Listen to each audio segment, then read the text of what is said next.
studying Macbeth for your GCSE English Literature exam this year, you are going to want to listen to this video.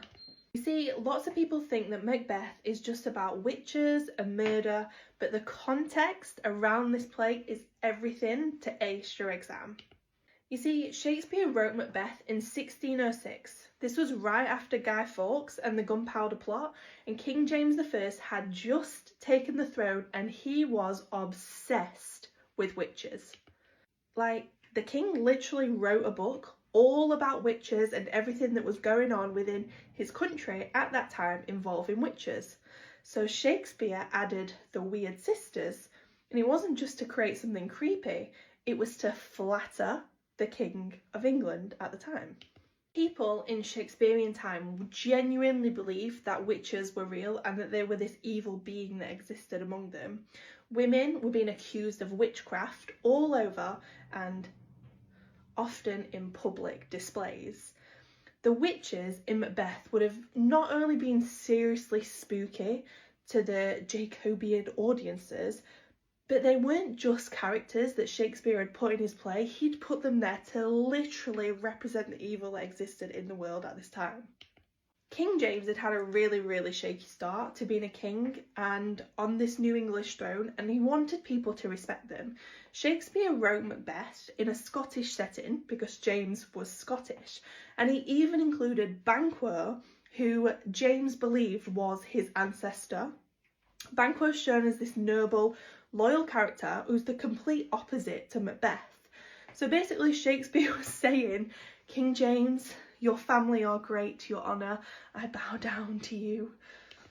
A year before Macbeth was first performed on stage, Guy Fawkes and his gang had tried to Parliament and kill the king, and treason at this time was the ultimate crime. In the play, Macbeth kills the king. Shakespeare is there reminding audiences that going against God, because they believed in the divine right of kings at this time, that the royal family was the second to God and God had put them there, he was showing that God would come for you if you committed treason, and doing something like that to the ruler of your country would lead to absolute chaos within your life. People believed that the kings had been chosen by God, so killing the king wasn't just murder, it was a sin against heaven. Macbeth's downfall is shown what will happen if you break this natural order. You will become cursed with disorder, storms and violence. Audiences at this time were fascinated with the idea of fate versus choice.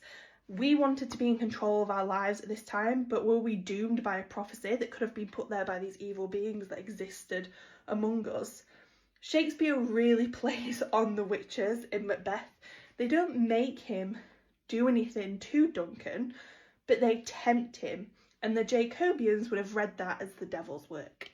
There's also lots around gender roles in Macbeth, laid in Macbeth's ambition and her quote, "unsex me here," speech that kind of flips the gender norms of the time and the gender expectations of the time, which was really outlandish for the 1600s. Jacobeans believed that women should be obedient and pure, so her manipulation of Macbeth within this play would have completely shocked the audience. So basically, Macbeth was Shakespeare's way of saying witches, evil kings, and destroying the sacred right of the divine right of kings will not lead to anything good in the 1600s. So when you are writing about the context within your Shakespeare answer and your Macbeth answer, link it back to Shakespeare's trying to show you what happens when you mess with natural order and challenge the king. That is an instant top-level AO4 answer. Follow along for more GCSE tips and context, because Shakespeare, I promise you, does not have to be boring.